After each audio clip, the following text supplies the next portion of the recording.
Hi, I'm Tamara, and this is TELUS Talks with Tamara Taggart. Hi, everyone. Today I'm speaking with Chenny Sia. Chenny is the CEO of the app called Got Care. And today our conversation revolves around home care for the modern world. It's a great conversation, and I hope you enjoy it.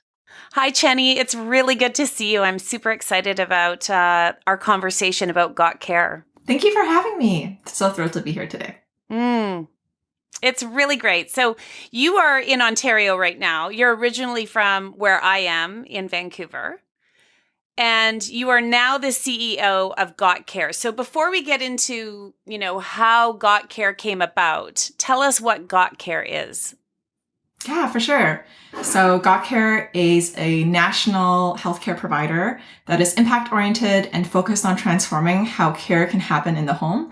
We have a national network of over 25,000 home care aides across the country, and we have a bunch of patented technology that allows us to do it effectively. So it's in-home care, like it's healthcare workers sign up with your app.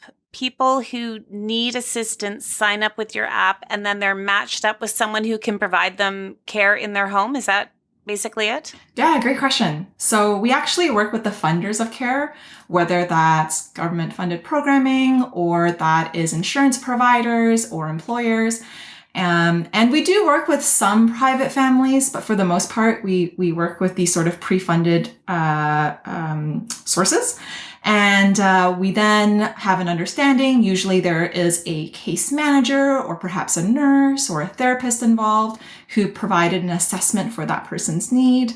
Once we receive the referral for that family, we then set up an intake meeting with them, get a sense of what they need. We then match them to someone who they can have a really thriving long-term relationship with. So we consider things like proximity to where they live, the language that they speak, of course, the type of care that they need, even their values, the type of food that they enjoy. And so as much as possible, setting it up to have this sort of thriving relationship where we're bringing the focus back to the relationship between the healthcare provider and the family, as opposed to the relationship being focused on a schedule. Okay. Yeah. So people prefer to receive care in their home, don't they? Yep. It's estimated that 95% of adults prefer to receive care in their home, especially as they age. And I mean, is that happening right now in our country, in Canada? Are people receiving the care they need in their home? I think it's starting, right? Especially with COVID, the rise of virtual care, I think is something that we should really be celebrating in terms of its access and its distribution. But fundamentally, it's a great start, but we still have a really long way to go. Right. So, okay, let's go back a little bit here because you grew up with a single mom in Vancouver. You studied design at Emily Carr. But now you're the CEO of a healthcare app, really. And so are they connected? Like, tell me how it came about that this is your path. Yeah, for sure. So my mom worked all sorts of jobs when I was a kid. She didn't really speak English at the time, and one of her many jobs was providing caregiving support for other families. And one of the things that I was really always shook by was the burden of poverty on your ability to think long term. And so there's this term in Chinese. It's actually called 吃苦, which basically translates to eating bitterness. And, in my culture, it's celebrated as like a badge of honor. It's like something you're really proud of. And you absolutely should in terms of your ability to endure hardship. It's definitely something to be proud of. But I think that one of the things I reflected on, especially in terms of throughout my career, is that when you are constantly, using this frame of eating bitterness long term and continuously doing so, you're not just eating that amount that is for you, but you're also picking that amount from others. And so you become so overly preoccupied and consumed by eating everyone's bitterness that you don't have the capacity or space to plan for your future. So you become stuck. And then it becomes this really cyclical thing. When I was growing up, I really wanted to study the design, particularly the design of systems, the design of policies, and design of how these decisions are being made, process decisions as well. And I worked in that context as an innovation consultant for almost a decade. And what I realized was that, whenever I worked on healthcare projects, I got really excited and really energized by it, as well, likely because of also my personal connection to it. So, towards the tail end of that decade, I met my now co-founder, Carol, who's a healthcare professional, through a project that we were working on, in terms of transforming home care on a consortium level. And we just realized that to change status quo, it was just so heavy and so thick that perhaps the best way that we could show up is to provide an example that people can point to say, hey, yeah, actually it can be done another way. So that's when we decided to start Got Care. I love it. That's a great story. And I just find that people, maybe, generally speaking, change is hard and change is so slow and seems so difficult at a policy level, and at a, changing like systems is, it's hard and it seems to take forever, and it sometimes seems to never happen. Healthcare, to me, it seems like we are in a crisis right now. And maybe I'm overstating that. I don't know, but I feel like, looking at news stories across the country, there, waits in emergency rooms are hours, if not days. People are in hallways recovering and sick and dying, and it's pretty bad. Yep. And we're still not changing. So you're looking at things with a different lens, innovative. And how much growth do we have to do, or what does the future look like of this? Is it more apps? Is it more virtual care? Is it more, what do you think? Yeah, so I think that the future is a greater emphasis on our humanity. And so I'm glad you touched on the care crisis. So I'll give you an example. So we received a patient referral for a man with a disability who lives in a suburb of Toronto. And he had gone over a month without a shower because he couldn't access that service. And just when our team was speaking to him, just it's no longer just the fact that you need a shower, but now you are feeling all of these negative feelings about your own body and yourself, and you don't even like being in your body anymore. And you become so frustrated that, you then become labeled as someone who's difficult to manage as a patient or client. And that trickles on these other things as well. And so really where we want to focus on, okay, so how did we get here in the first place?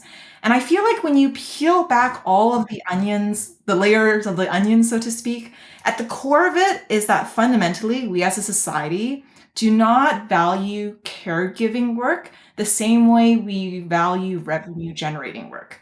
And until that shift happens in each household, it can't happen at the policy level. It can't happen at any organizational level because it hasn't happened inside of us.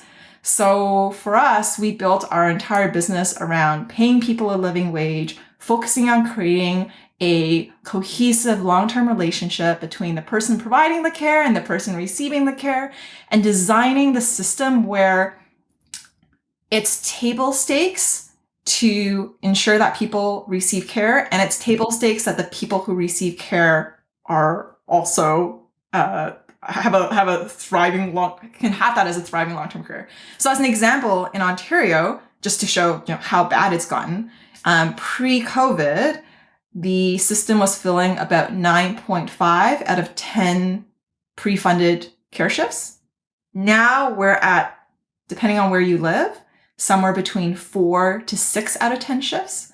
So we're still in the thick of it. Like, it's still there. And one of the greatest contributors to that statistic is just the burnout that these frontline staff experience. It's just fundamentally easier to go work at Tim Hortons or McDonald's or Walmart or fill in the blank, when you can earn, the same amount or more in those settings.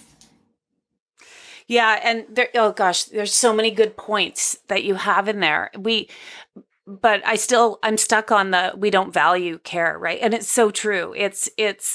We believe as a society deep down inside that this is women's work and this is what women do. You bring up so many good points and there's so much to unpack there, but I'm stuck on, not valuing care because home care or child care or patient care or whatever it is, if it's women's work, it's always been that way in our inside, right? You mentioned that, right? That's what we believe, that we're the caretakers, women. And so there is no value put on that.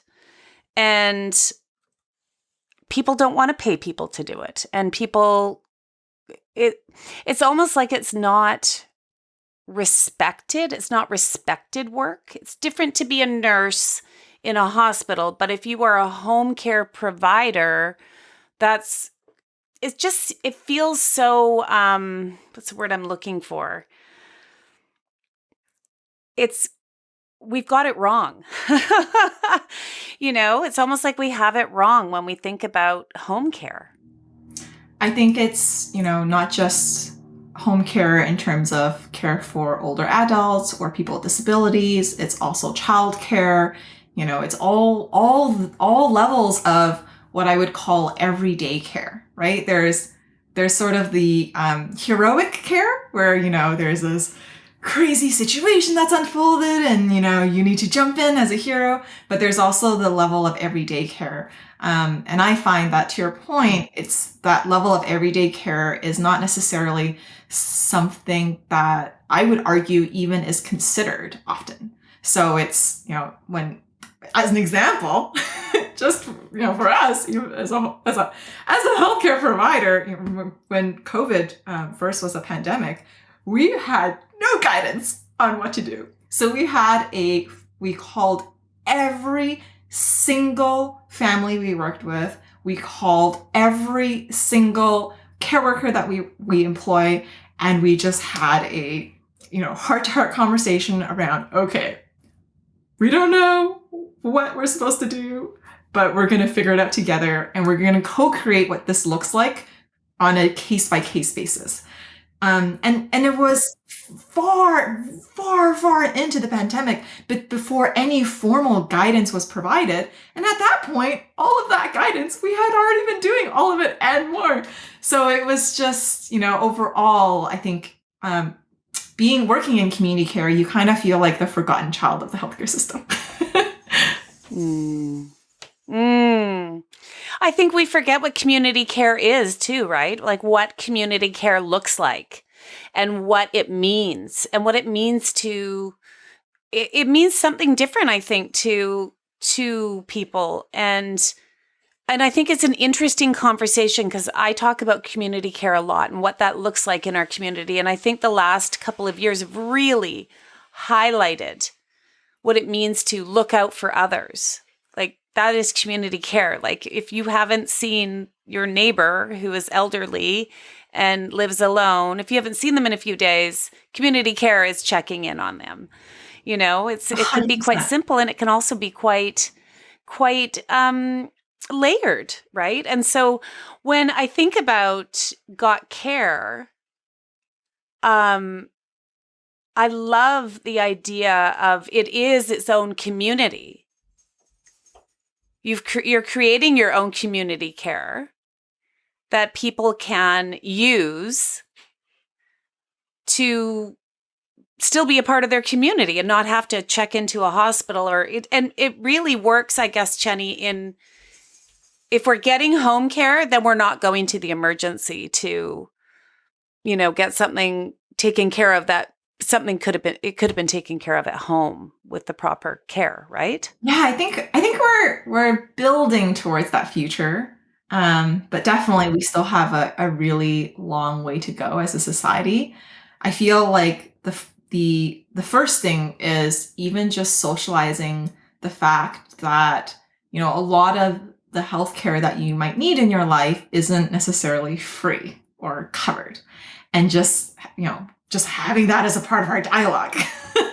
And then from there saying, okay, well, what are the ways that I can access that care, right? So you mentioned earlier on the call, yes, you can go through institutions or organizations, but they often have really long wait lists. But even though you might want to say like, okay, well, how do I navigate those types of systems? Then there's another layer of saying, okay, well, if those wait times don't work for me, or perhaps the way that care is being scheduled doesn't work for me. So for example, in Ontario, as an example, often when you receive home care, if you're an older adult, you are receiving it in 15-minute increments. And a 15-minute increment for a family could feel not useful. If anything, it could feel like it's actually really hard for them to schedule around that. So they just forego it altogether, right? And it's like they couldn't plan for it because they didn't know about it.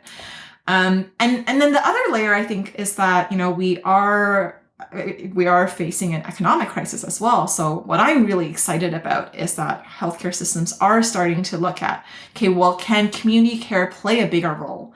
And what would that look like? Because if, it seems like a hypothetical win-win where, people prefer the comfort and convenience of their own home. It's significantly cheaper to deliver care in the home. But of course, as you mentioned earlier, change is really hard. And that's a significant change in infrastructure that would happen. So I feel like pockets of it are happening, but really driven by perhaps more of the private markets, such as insurers and players like that. Whereas, it's hard. It's hard for us to change. Yeah. And it's difficult, but it's also, in talking to you, it's fascinating and it's exciting and it makes sense. This makes perfect sense to me.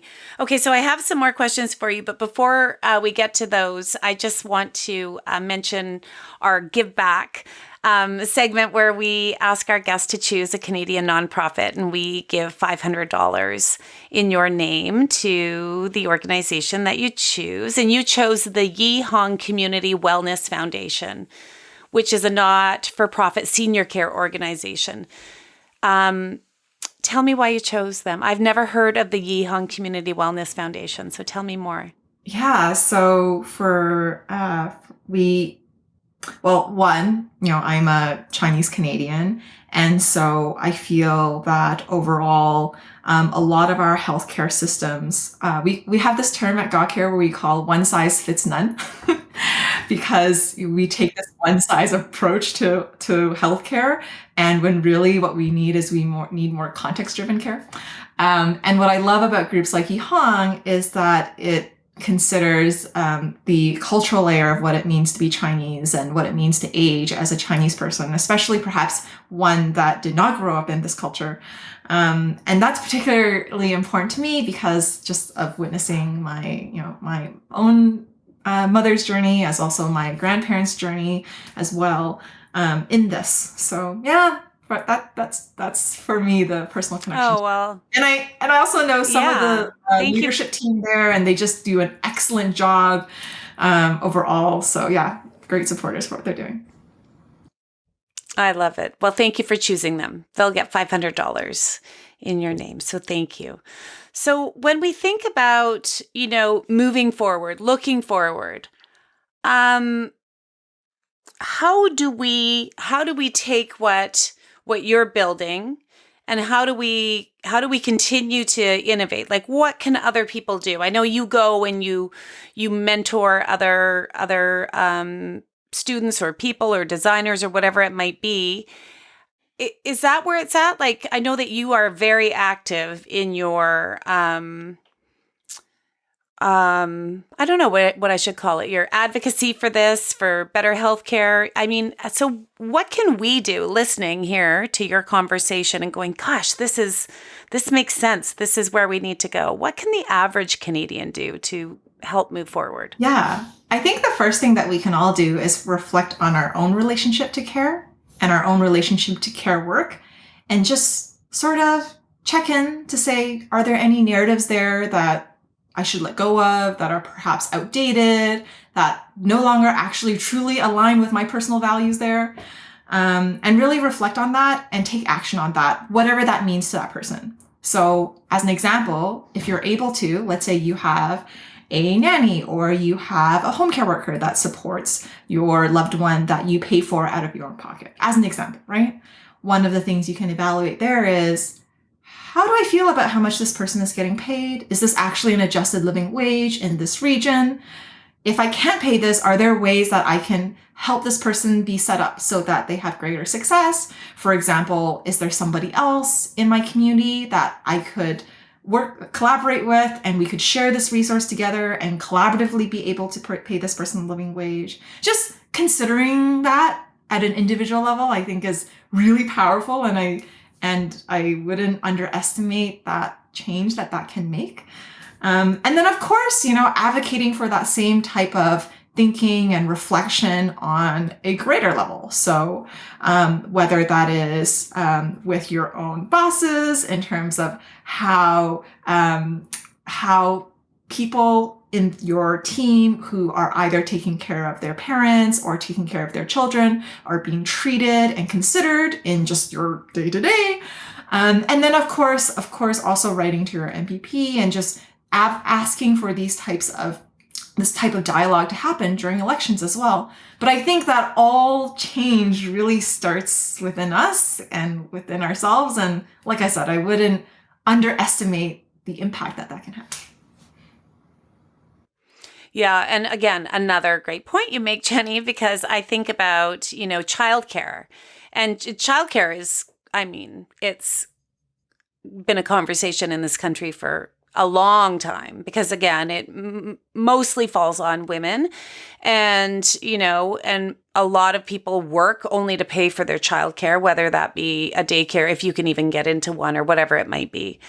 And we've seen that people want to change the policies around childcare and make it more accessible for people, and, not having people, not work just so they can look after their kids. And it's just an endless cycle. So when I think about people who there's a lot of people who hire nannies from overseas, and they're not getting paid what they should be getting paid. They're getting paid minimum wage or less than minimum wage or whatever it might be, because and I know, because I went through the process myself years ago, and it's like, well, you can live with this person, but then you get paid even less because you're charging them. And it was all very strange to me how you couldn't live on what people are paying some nannies. Like, you just can't. Those nannies can't live. It's not a livable wage. Yep. And so when you say it has to change within us, there are no truer words, right? But I feel like we're all just looking for a solution. We're all just plugging, corks into big holes that have water coming out of them, and we're just trying to all stop the leaks, right? Yeah, for sure. And that's what it feels like. It's a complicated system with lots of history and lots of complexity and context. But I think that one of the bravest things we can do is demonstrate that it doesn't have to be this way by creating an alternative given what is within our own power. And just even by choosing to take that action, even though you might feel like, oh, well, that's only impacting this one person, but even choosing that, you're bringing that into reality, and that is no small feat. So, yeah, it's like we have to. It's like the saying of, like, you have to treat others like how you want to be treated. I feel like it's sort of, the other layer of that is we have to we have to act on what how we expect the world to act, right? So yeah. And we're all going to need care, Yep. Jenny. At Like some point. we are all. If you live long enough, you will need care in your home. You really will. You will. It's just like it's inevitable as we age. 100%. So it's not like we can't have this attitude, oh, well, that'll never be me. Like, I don't need to worry about it. Or that's not true. That's what gets us in trouble, is thinking, oh, it'll never happen to us and I don't need to worry about that. It doesn't affect me. Mm-hmm. That is not community care, right? 100%. And there's a lot of discrimination that occurs as well. We touched on earlier, it could be discrimination based on your culture, but most importantly, it can be discrimination based on your postal code, right? And so a lot of the time, people have to also up and move because of the lack of care that's available in their local geography as well. And so really, you know, we're sort of saying, well, how do we relearn some of the lessons that we forgot that we used to be really good at? Because basically we're going back to a bit more of a community village-based model, right? And Indigenous communities have been doing that forever. And so it's for what I would say is that, you know, what we need to do is we don't need to reinvent the wheel here. We just need to perhaps relearn some of the lessons that we've forgotten already. And I think that, you know, technology can be a really powerful driver for that change, because I think historically the use of technology has been really focused on things like convenience, right? Getting groceries to your door within 2 hours, as an example, which is crazy and wild to think about. Or being able, through this tiny screen, communicate with someone on the other side of the world. Insane, absolutely insane.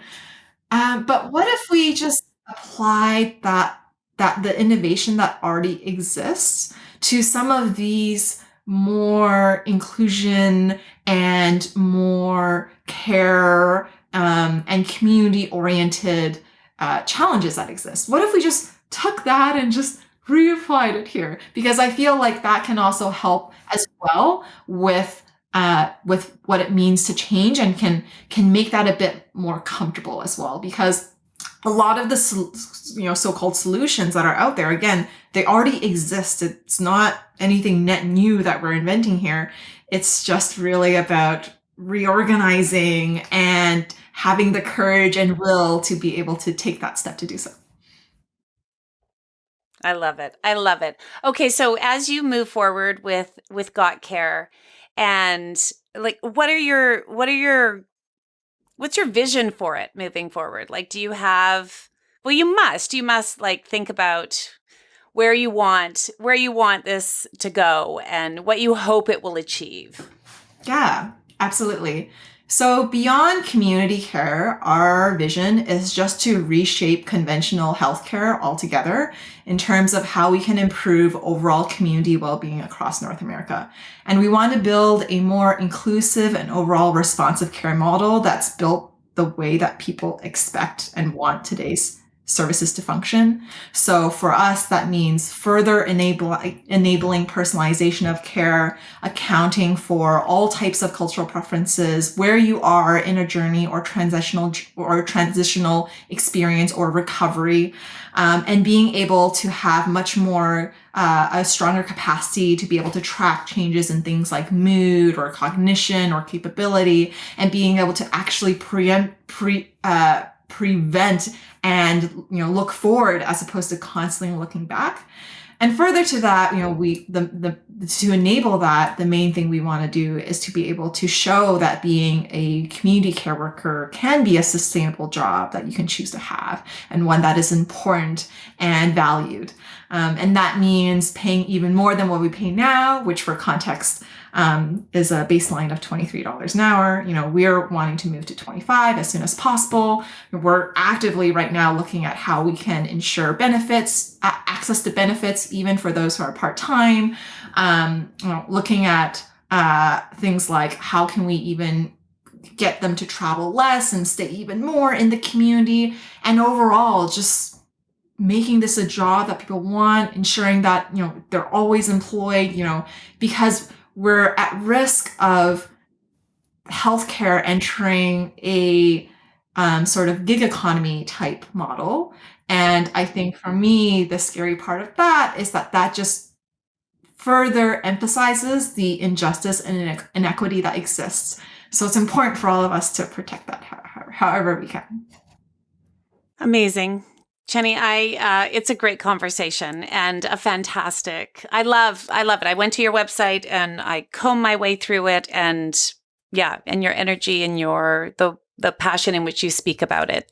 I really appreciate it. I really enjoyed our conversation. So the website for Got Care is gotcare.ca. Nice and simple. I like it. And that's where you can find all the information that Chenny and I just talked about. Chenny, thank you so much for spending some time with us on this. Thank you so much for having me. It's a joy to have spent the afternoon with you. Thanks for listening to another episode of TELUS Talks with Tamara Taggart. Be sure to subscribe so you can join us every Tuesday for another conversation. You can also check out our website, telus.com/podcast, and subscribe to our YouTube channel at TELUS Talks.